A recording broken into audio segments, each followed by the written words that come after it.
Welcome back to the Deeply Rested podcast, and happy May. It is May 2025, and today Nancy and I are back with our monthly overview episode. The theme for May is removing obstacles. We're coming off of April, and if you listened to last month's monthly episode, we talked all about crystallizing your vision for the year ahead. We here at Deeply Rested believe that spring is the real start to the new year, and the spring season is the ideal time to get really clear about what you want to bring forward in your life and business for the year to come. After you crystallize that vision, the next step is to do the inner work of clearing the blocks and obstacles that are going to make it difficult for you to actualize the vision that you crystallized in April. So this month, we're talking all about things like fear, limiting beliefs, scarcity, perfectionism, all of the blocks and mindset limitations that make it hard for us to find ease, flow, intuition in our work. All of the things that make realizing our visions so challenging that we feel depleted, the opposite of deeply rested. So buckle up. Dive in with Nancy and I as we share our blocks and obstacles with you and give you a 4-step process that we think will help you do the inner work this month to clear some of those blocks so that you can become deeply rested and bring your crystal clear vision to life. I really hope you enjoy this monthly episode. See you on the other side. Welcome to Deeply Rested, the podcast that helps people doing good work in the world take incredibly good care of themselves. I'm your host, retired therapist and disillusioned business coach, Megan Meganson. I'm on a mission to help people like you unlearn the rules that keep you trapped in self-doubt so that you can recover from burnout and finally become deeply rested. If you enjoyed today's show, be sure to subscribe to this podcast and join our weekly newsletter at deeplyrested.com/newsletter. Now, it's time for the show.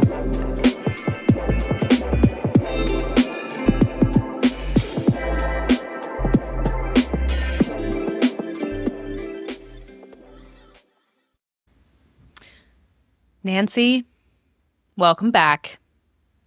Hello. It's May. Yeah. I am loving these episodes and these conversations that we're having, and we got great feedback after April that folks are enjoying what we're creating here. So we're going to take another stab at it this month and see how it goes, yeah? Yeah, sounds great. Okay, I love it. Well, welcome back. The theme for May is removing obstacles.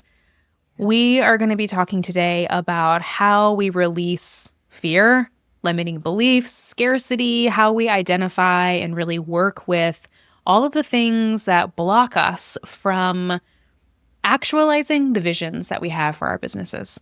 And this feels like a really great follow-up to what showed up in April. And I'm excited to dive into it. But before we dive into it, I feel like it would be a good idea in these episodes for us to take some time to walk people through the process of reviewing the previous month in a similar way that you and I do in our monthly meetings. What do you think about that? Yeah, that sounds great. Okay. Well, I'll say before we review April that we just pulled a beautiful oracle card for this episode for our May guidance. And the card that showed up, I'll show the card for anybody watching on YouTube, is wisdom. And we're going to read the poem for this card at the end of the episode. But right away, I think what that evokes for me is pulling the wisdom through from last month into the month ahead. Like really excavating our own inner wisdom as we move through this process of creating anti-capitalist, intuition-led businesses. It's all about wisdom and trusting our own inner wisdom. So I'm just planting that seed, dropping that intention here as you and I dive into this conversation today. Any thoughts about that before we talk about April? Yeah, I think it's also, for me, what it brings up is like allowing our experience to be wisdom. right? And allowing myself to think about the things that we've experienced and learned over the last month to really invite into my being that is wisdom. So, Yeah. yeah. Yeah. Like honoring that, celebrating that we are chock full of wisdom if we acknowledge that within ourselves. Yeah. Okay. Where do you think we should start in reviewing April? Well, we can start with the theme. Our theme for April was crystallizing the vision for the rest of this year. So, what that means is that we were really allowing versus forcing, allowing a vision to really come through and get clear and crystallize. And I think that it required some patience on our parts. But that is what we've been kind of working on throughout the month, is just really trusting that the vision will come through and allowing it to crystallize. And I think that the way that it connects to our theme for May in removing obstacles is that we can have this really clear vision. But if we're thinking about the vision as a river, that we're traveling down a river and we're going down this river and we like run into all of these boulders, like those are our obstacles and we're going to get tossed around a little bit. So if we work on removing those obstacles, hopefully what follows is an easier flow for the vision. So it allows removing those obstacles, or working through those obstacles allows us to be in more flow in bringing that vision to life. Nancy and I both love rivers. So you're going to hear like lots of river metaphors in these monthly episodes, I have a feeling. We love floating down rivers, swimming in rivers, paddleboarding on rivers. We just love rivers. And I love that image that I want my vision to just flow so freely. I want it to be like the best mid-July float that I've ever been on before. But yeah, if we're not willing to take the time to move the rocks out of the river, to unblock the obstacles, it's not going to be a pleasant journey. It's going to be really uncomfortable. So I'm excited that we're talking about this today. And I'm really glad that we're taking time to reflect, because I think that it's easy to want to jump ahead and skip this reflection portion of the process. But if we don't stop and reflect on what we're learning, I think it's the wisdom, right? It's like we're skipping over the opportunity to cultivate our inner wisdom and to ask ourselves, what do I know and what wisdom is going to help guide me as I move in to this next month? An image that I think about a lot in my own process and with my clients is this idea of identifying threads. So looking back at April, it's like, what threads are really alive and vibrant? And how can I intentionally grab onto those threads and pull them through into the month ahead so that I'm actively weaving my tapestry, right? I'm not bypassing anything. I'm not ignoring anything. I'm grabbing onto the threads that are present and I'm pulling them through into the next month as I gently shift my direction. So I'm shifting from crystallizing the vision, I'm moving into clearing obstacles, but I'm pulling all of the threads that still feel relevant from the crystallizing vision month into this next phase of the work. That's the way I think about it. And I'm wondering, Nancy, what I'm really good at are saying these like big philosophical things. And what Nancy's really good at is going, okay, cool. And now let's like turn that into something that is like actionable and digestible. So can you do that for us now, please? Sure.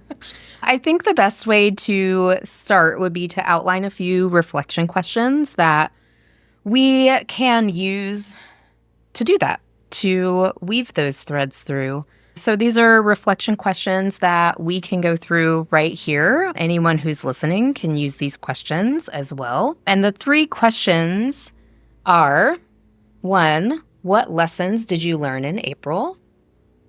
2, what vision crystallized for you in April? And 3, what themes do you want to continue exploring in May? How do you feel about those questions? Yeah, I love those questions. I love the flow of those questions. Like, what lessons did you learn? What was crystallized? And then what do you want to pull through with you into the coming month? I think that sounds fantastic. Like really articulating clearly what wants to follow us into May. So let me take a breath and just think about what feels true for me and you in our process. And again, our intention with these episodes is to first and foremost give you a process that you can use, listeners, to integrate into your own business. And we want to do that by fully modeling with transparency how we're doing it here in Deeply Rested. The biggest lesson I think that we learned last month, Nancy, is that it takes more time than you think it should to let a vision crystallize. Yes. I think that I want it to happen fast, right? I wanted to like meditate one time and then I'm like, I know exactly what to do. But what I'm finding is that when I'm going fast and when I just pull an idea out of my mind and I'm like, this is it, let's go, let's get started, that often the choice I'm making is coming from my logical brain. And my logical brain is really closely connected to all of the obstacles that we're going to talk about today: fear, scarcity, limiting beliefs. So if I go fast, the vision that I pluck out of my brain is probably not the most aligned vision. And it's definitely not the most sustainable plan. When I slow down, in our example, when we actually said, why don't we just take 4 weeks, all of April, before we plant a flag in the ground and say this is what the vision is? When we slowed down, the vision started transforming, shape-shifting, right? The vision started changing. What we thought the vision was, by the end of the month, that's not what felt true. So the lesson for me is that I've got to slow down and I have to really give myself weeks to be in the process of crystallizing the vision, the plan that I want to implement for the year ahead. I want to go slow. Any thoughts about that? Yeah, I think that I've really also noticed as we were going through the month that, like you were saying, what we thought the vision was at the beginning is not necessarily where we are today. And one of the things that I've noticed coming up for me is that when we have an idea or something and I'm like, okay, let's go, let's do the thing, do this, do that, go through the whole to-do list, that to me is a little bit of a clue that like there's some urgency creeping in, and just to be really curious about why am I feeling a sense of urgency, and to just step back and take it slow, go back into that patient, slow process. Yeah. That feels so real. I'm just thinking about a WhatsApp text I got from one of my private coaching clients this past week. And I was like watching that happen in real time for somebody else, where she was like so grounded and tapped in and was like really connecting to a more intuitive vision. And then she started talking to ChatGPT, which I'm all for talking to ChatGPT. That's, not a bad thing. But she was talking to ChatGPT, and then ChatGPT was like, and here is how that plan could unfold and become like a 5-year plan. She had this one seed of a beautiful idea that was really coming from deep intuition, and she was putting it into ChatGPT to flesh it out a little bit. And then because the robots are obviously conditioned to be capitalist thinkers, the robot was like, and here's how you can, take that and turn it into an empire. And then I was like watching as my client was getting sucked into that and starting to move really fast. And there was that sneaky urgency that you called out so beautifully, so wisely. That sneaky urgency comes in, and then you can just feel your whole nervous system like ratcheting up. You start talking faster, you start thinking faster, you start making more to-do lists. Like, I think that when you feel that energy in your body, it's a really great indicator that you might want to take a breath, slow down, come back to yourself, because your logical mind is off to the races, and that's not sustainable. So I felt that happening for me in April specifically. So getting into like the vision that did crystallize, I think at the beginning of the month, we both thought it was a great idea to start a second mastermind group, right? So we have this amazing mastermind that we love called The Council. And it seemed really logical to say, well, this is going great. Why don't we start a second one, right? We're at a place in the business where we really do need to increase our revenue. And we're trying to think about what's the most aligned way to do that this year to bring in more revenue, to pay for all of the podcasts, all these things that we're investing in. And that seemed like the most logical choice. That idea came through really quickly. We grabbed onto it, and then the urgency came in. And we started taking action and rolling it out.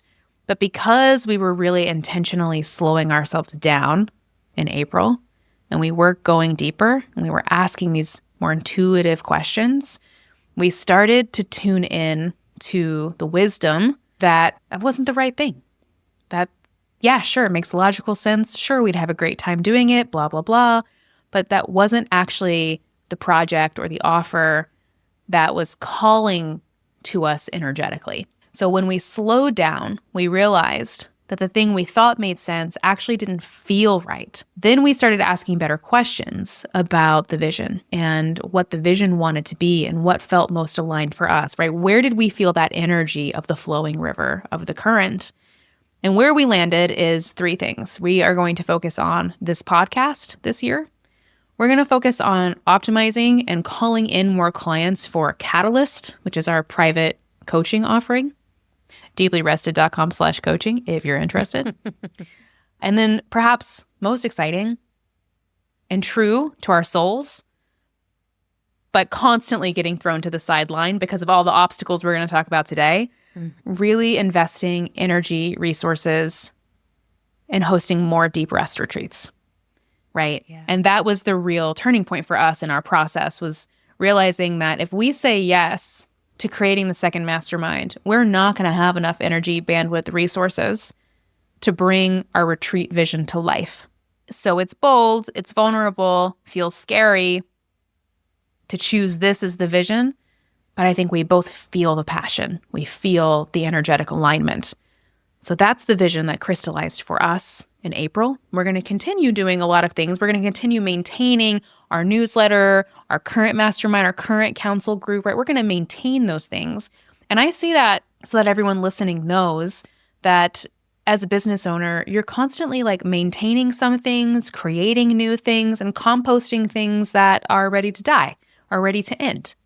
So we want to be thinking about all of that as we move through this process. What am I continuing? What am I creating that's fresh and new? And also, what am I letting go of? What is ending? That's what's happening for us. And I think to your third reflection question, the theme that I want to continue exploring moving into May is this image, this energy of flowing with the current of the river. And really noticing in my body when I feel like all of a sudden I'm swimming upstream instead of flowing with ease. And just noticing that and getting really good at quickly discerning in my body when I'm in the channel that feels easeful and when I get out of it and I'm struggling or I'm forcing instead of allowing. So that's something that's a thread that I want to pull through into this next month as well. Okay, Nancy, those are my reflections. Anything you want to add on to that?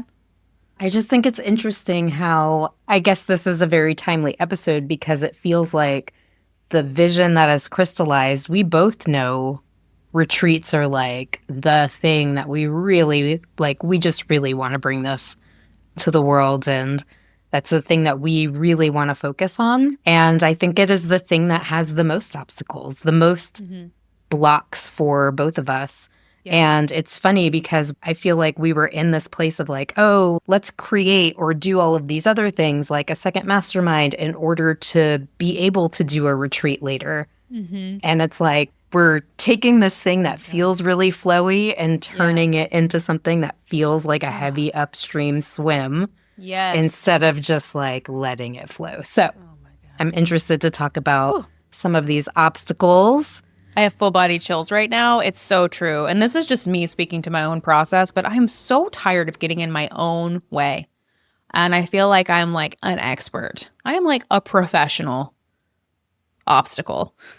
Like I'm a walking obstacle. I think that's true about most of us. Like we're so good at getting in our own way and blocking. We know deep down in our souls what we're here to do, what we're meant to offer the world, how we're meant to be of service, however you want to think about it. We know, or at least like we have an inkling about what is right. And then I feel like so much of our work in life is just like taking laps around the track over and over again as we understand like what's blocking me from just being purely authentic and honest. And yeah, this is a huge conversation, but we're going to make it digestible for the month of May, which also is my birthday month.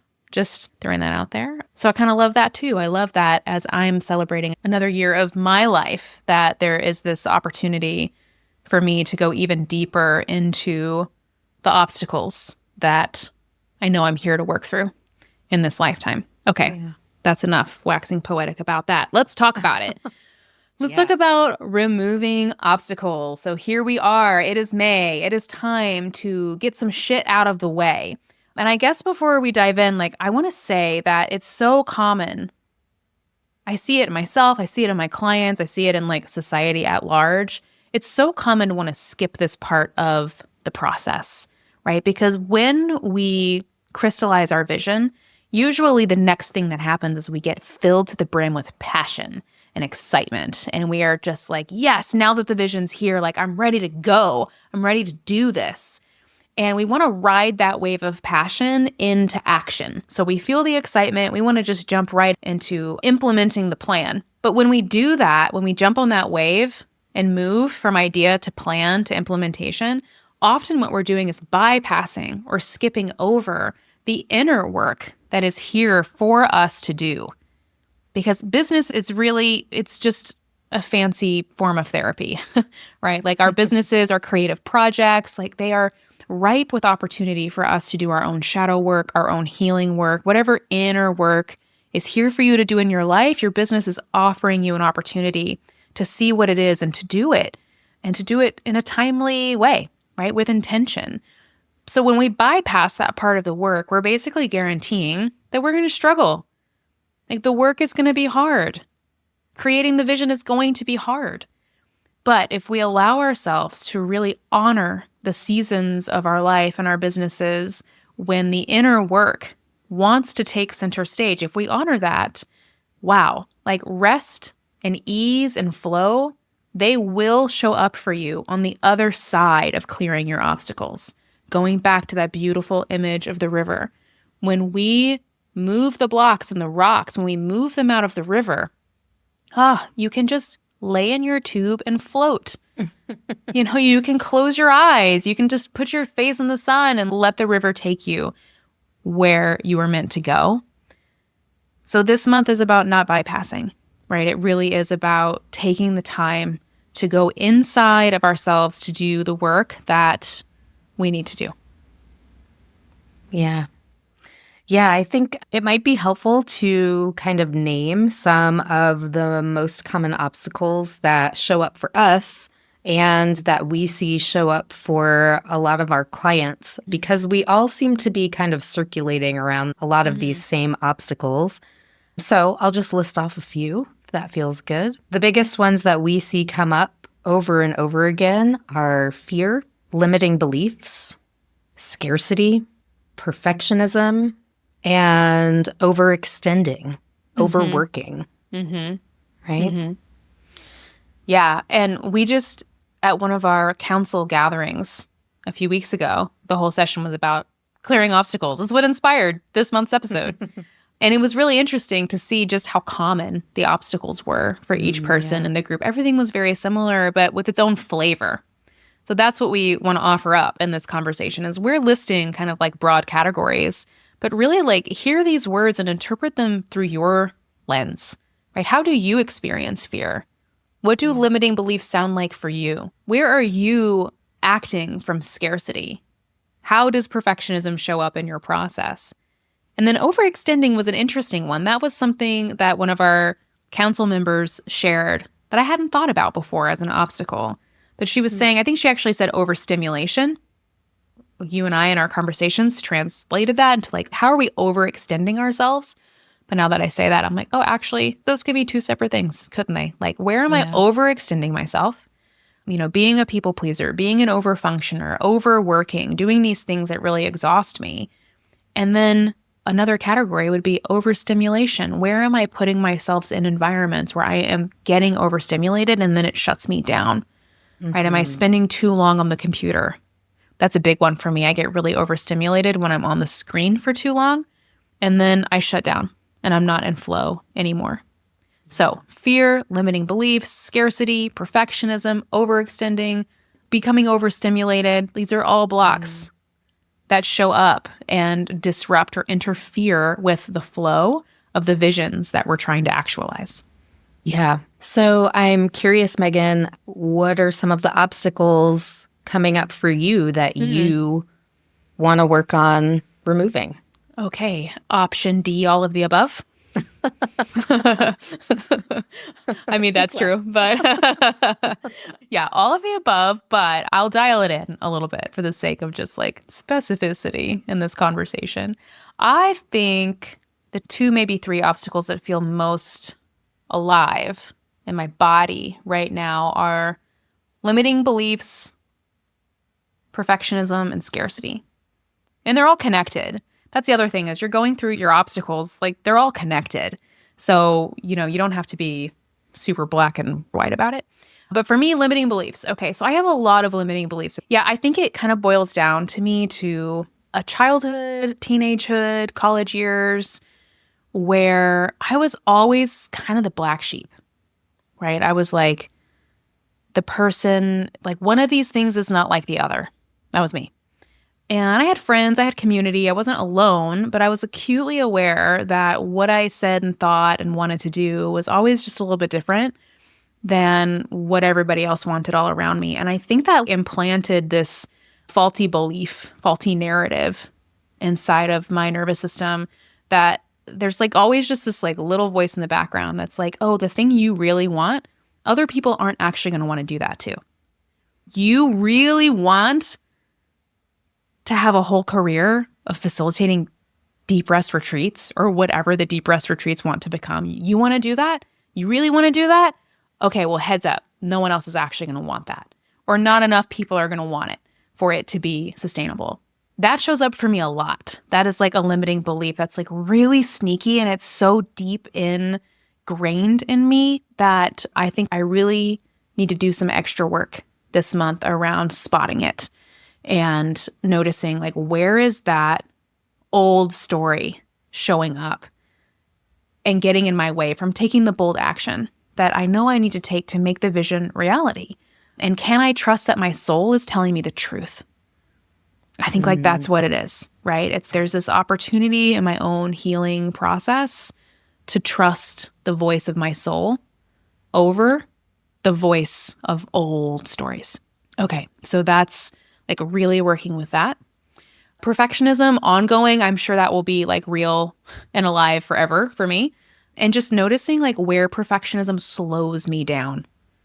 A task that really should take 15 minutes takes an hour and a half because I'm being a perfectionist about it. And that leads to fatigue, which leads to not making as much progress as I want to make, et cetera, et cetera, et cetera. So I want to just keep noticing perfectionism, catching perfectionism. And then scarcity is just connected to all of it, right? That if there aren't enough people who want these retreats, that there won't be enough money to keep the business flowing. There won't be enough money to pay myself. That scarcity just keeps popping up. So I want to keep my eye on that too. All right, that's me. Nancy, what about you? Any obstacles you want to bring to the surface this month? Yeah, similar to you, limiting beliefs are a big one. And I think the biggest one for me is scarcity and like the fear of financial scarcity. So I know one of the things that I really want to work through or work on this month, because let's be real, like I'm not going to work through all of it this month, right? I'm not just going to be like cured of my fear of scarcity by the end of May. I think a big part of the work for me in May is just trusting that my fears of scarcity are perceived and they're not actually rooted in what's really real, And I think it's funny that you talk about letting go of some old stories, and I feel like I'm almost the opposite. Like when I was much younger in my very early adulthood, I had no fears of scarcity. And that's not to say that I just had everything that I ever wanted, right? But I just didn't have this financial scarcity fear that I have now. And then my husband and I had a kid really young. And so we spent like our early 20s and the rest of our adult lives just really hustling to try to make ends meet every month. And so I've been conditioned into this fear of scarcity. And I know that it's all conditioning. And I can recognize it, and my work is to go back. I'm like almost going back to my own old stories, Mm-hmm. So that's a big one for me. And like it ties into the deep rest retreats, just like you were saying, like it feels scary to have this be a focus of this business because my limiting beliefs come in and they're like, okay, how are you going to do this? Are people going to want this? Are they actually going to show up? So a lot of my limiting beliefs are very closely intertwined with scarcity. And then there's also the limiting belief that who am I to even be doing this work? You know, like what's syndrome. Right. What am I even bringing to the table here? I think that's part of it. Like going back to the wisdom piece too, like trusting that my experience is wisdom and really leaning into that. So those are the two big ones that I'll be working with over the next rest of my life. Love that. Yeah, going back just to, I love what you're saying about like you have this felt memory of this time in your life when this particular block wasn't in your river around financial scarcity. And I love this reframe that you're kind of talking about, that it's not that you were fearless back then, because you were about how old? You did like a big, like, I'm going on the road, like I'm traveling. I was like 19 when I did some hitchhiking trips and like literally just gave away everything that I owned, fit everything else in a backpack and took off. I had no money and it wasn't even a worry. And I was completely taken care of the whole time. Like I trusted that I would be, and I was. That's what I wanted to highlight, that it's not that you were fearless. Right. It's that you trusted. Yeah. And I think sometimes we get so consumed in this conversation about fear. Feel the fear and do it anyways, and like be fearless. And I'm like, wait, actually, that doesn't matter. The conversation should be about trust. How do I trust myself? How do I trust the world? How do I trust in spiritual belief system? Like whatever the case is, it's like you trusted that you would be taken care of. And you've told me about moments on that trip when you were scared, right? When like fearful things happen. So yeah, it's just, I don't know, that feels important to name. Yeah. Can we recall periods earlier in our life when we just trusted ourselves and what flowed from that place of trust? And if we feel really blocked by fear now, let's not grin and bear it. I think that's what that lesson of feel the fear and do it anyways, I totally agree with that sometimes. But I think that when that's just what's in the zeitgeist, you feel the fear and do it anyways, that actually there's a bypassing that can happen when we're just like, you know, gripping and pushing through because we think that's what we're supposed to do. Can we actually pause in the fear and get really curious about like, why am I afraid right now? What am I not trusting? Yeah. I think that's a more interesting question, personally. Okay, I digress. Thanks for sharing. Love that we're putting this stuff out there. I also love that we are naming what we want, because that's something that I know you and I have been talking about, separate from like the obstacles, or maybe it's actually not separate at all. Maybe it's deeply connected. We've been talking about like we have to put it out there, right? We have to say, I mean, this is where you get into things like manifestation and all those conversations, but it's like we have to say, yeah, I want the two main things we do in this business to be this podcast and retreats. And that's what I'm working on actualizing. That's what I'm calling forward. And it takes trust to do that, to say that out loud. Okay, all right, I'm getting ahead of myself. Let's make this actionable and digestible. For the Deeply Rested podcast listeners, we're so glad you're still here, you're still listening. Nancy, can you kick us off? We have 4 action items that we want to offer you all this month in your efforts to remove your obstacles. Tell us what the first couple of steps in this process are. So step 1 is getting really clear about what those obstacles are. So what are the obstacles that are blocking you from realizing your vision? So that's step 1. Step 2 is to not do this in isolation and to share this. So share your obstacles with someone that you can trust. So a therapist or a business friend or a coach. The point is that you want to be witnessed. You want to have these obstacles witnessed and do this in community so you're not feeling like you're just pushing this boulder out of the river all on your own with no help or support. So those are the first two. I love it. I think, yeah, we got to name it to tame it, as the therapists like to say. And then we have to share it, right? Because we can't, as Brene Brown likes to say, shame amplifies in a petri dish. So when we're alone in the dark, that's when we have the hardest time kind of coming out into the open. And so we have to share it. We have to be in community around these things that feel like sticky and real and vulnerable. But beware. So disclaimer here about sharing. It's really important that you choose wisely who you share these obstacles with. You don't want to share these obstacles with someone who's going to criticize you, someone who's just not going to get it, someone who is not doing any of their own personal work. Because if you try to share this with a bestie who is like therapy avoidant, they're probably just going to project all over you, right? They're probably just going to feel really threatened by this work that you're doing, and they're going to try to shut you down because what you're doing, the expansion and the healing that you're doing, feels really intimidating to them. So it is vital that you choose people who are also on a journey of personal growth, of self-discovery, of healing. Like, you got to choose wisely so that the people you're sharing this with know how to meet you and can really just hold your reflections as a witness and not try to do anything to shut you down or to fix you. So choose wisely who you share with. Those are the first two steps. Get clear, out loud, say it out loud. Step 2, share it with a witness.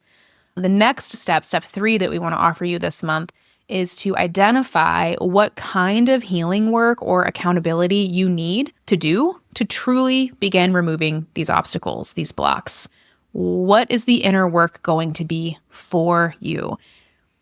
It's not going to go very far if you identify what the block is, but then you don't do anything specifically to move that block out of the river. So we want to make this actionable. And step 4 is about commitment because, like you said earlier, Nancy, it's not realistic for any of us to expect that 1 month of focused work and we obliterate our blocks forever. No, we're continuing our healing journeys and we will continue past the month of May. So I think the real invitation here is to commit, to use this month to deepen your healing work, to deepen your inner work, and to commit to continue working on removing these blocks and obstacles moving forward. Yeah. So in honor of being realistic, holding ourselves accountable. Okay. How about we talk about how we are going to be working with our blocks over the next few weeks? That seems fair. Seems like a reasonable next step. Okay, we'll be succinct since we're coming to the end of this month's episode. So here we go. Step 1, we're going to get really clear on our obstacles, which we've done here in this episode today. We're working with limiting beliefs, scarcity, perfectionism, financial scarcity. These are the blocks that we're really highlighting and bringing to the forefront in our process for the month of May. Step 2, we're going to share these obstacles, which we're literally doing right now in a very public way, which is not the path that all people need to take. You can just tell your therapist if you want, but we need to share them. We're sharing with each other. We're sharing with listeners. Great. We're really letting our fears and our blocks be witnessed. So I think the next step is what kind of healing work, what kind of accountability do we need to begin removing some of these blocks? Yeah. Step 3, what are we actually going to do about it? Yeah. Well, one of the things that we have just recently, very recently started doing is we have a place to record our doubts. Yes. So we've got a Google Doc and it's called Our Doubt Lives Here. And as this vision is coming up and crystallizing and forming, and we start noticing doubts, we're going to write them down and we're just going to air them out. We're going to let them live on that Google Doc, and that's where they can live. And they know once they're on the Google Doc, that's their home. They no longer need to reside here. So and that's one thing. Yeah, and permission granted that we might write the same doubt 75 times. Oh, I'm sure we will. That's that commitment process that we're talking about. You don't write it down one time and then you're released magically of this thing that's been with you your entire life. No. It's the repetition. It's the commitment to the process. Yes. Okay. So we're going to write down our doubts. Something else that we have talked a lot about off mic is personal practice, right? We're sharing, together what blocks we're bringing to the table. But what are we going to do outside of our collaboration to work on healing these obstacles within ourselves? And that's so different for every single person, right? It's all about your personal healing practice. Are you going to therapy? Are you working with a coach, right? Are you deepening your spiritual practice? What are you doing individually to make this process personal? I'm talking about these things with my therapist. I'm committed to talking about them with you and with business friends who, have been witnesses for me in this journey in the past 10 years. And deepening my spiritual practice, I think, is the main way that I am working on releasing and transforming these blocks in my life right now, like really strengthening my connection and trust in divine timing and in really calling my higher self forward to trust my intuition, to trust my soul, like I said earlier. That's the healing work that I'm doing right now. Anything you want to add to that? Sure. Yeah, I'm really working on my own financial scarcity, the fear of scarcity. My husband and I are talking with the financial planner for the first time. We're both mid-40s, and this is the first time we've ever done that. So there's some practical things that we're doing, and there's some mindset work that I'm doing to kind of heal that scarcity. But yeah, it's all about doing that personal work on our own, because this business didn't form with financial scarcity already, right? Like I'm bringing that to it. So if I'm not healing my own obstacles here, then I'm just bringing them to this business, and that's not fair. So yeah. I love that. Thank you for sharing. Yeah. And then accountability, right? Obviously, we're creating accountability by having this conversation, and we have the luck and the privilege to be doing this work together. So accountability is a little bit easier for us. A lot of people listening, I know, are solopreneurs. So you don't have someone who is a collaborative partner in your work. You are going to have to find that outside of your business, right? And this is where I love having a biz bestie, which sounds stupid, but it's just also accurate, it's your biz bestie. I have several, and I highly recommend it, especially if you're a solopreneur, is finding another business owner where you can say, hey, can we be accountability partners for each other? I really need someone who gets it, who is invested in me and my vision, and we can do a mutual exchange of that together. So if you don't have a biz bestie, go find one. How can we be realistic about this? Step 4, how can we commit to returning to this practice over and over again? I think we've said how we're going to do that. But listeners, we just want you to be honest with yourself, right? Don't set the bar super high that you're going to obliterate your blocks this month. Lower the bar. This is about developing a practice, committing to the process of step 1, identifying your blocks. Step 2, saying them out loud, having them witnessed by another person. Step 3, doing the healing work, finding the accountability that you need to actually remove the blocks. And step 4, committing to being invested in this practice as a business owner for as long as you and your business shall live. That's what we're working on this month. I love that we were able to distill that into 4 steps. That's awesome. Yeah. That's what we've got this month, right? Yeah. So much is flowing through. We are at this point in spring where everything is bursting with life and new growth.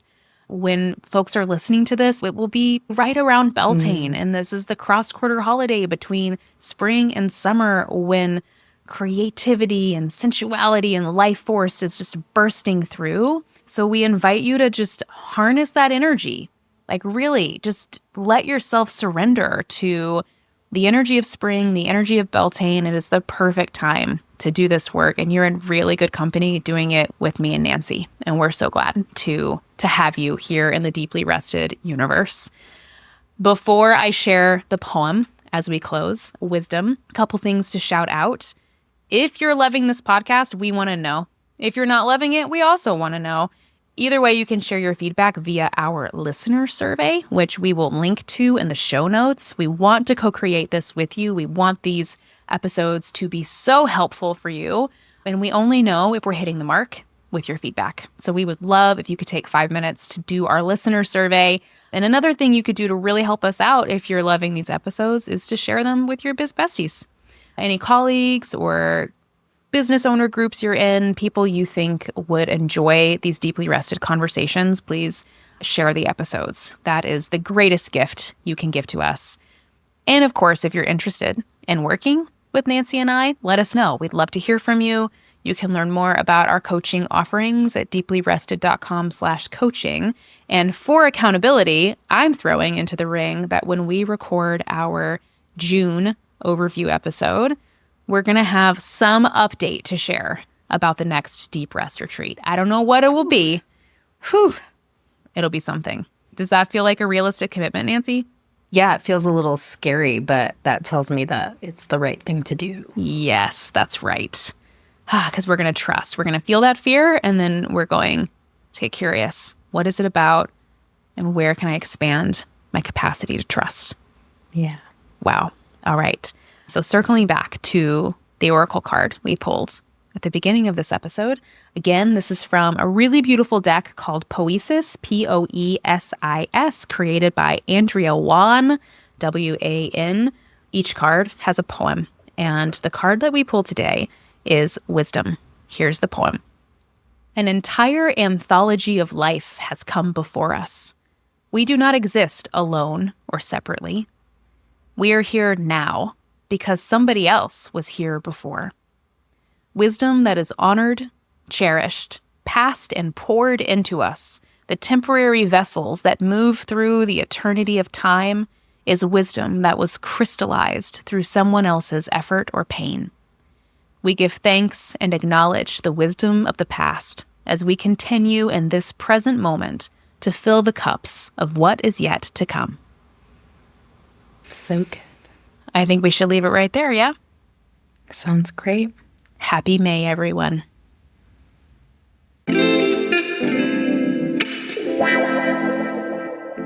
Thank you so much for listening to today's episode of Deeply Rested. If you enjoyed this conversation, I would love to invite you to join the Deeply Rested weekly newsletter. You can sign up at deeplyrested.com/newsletter.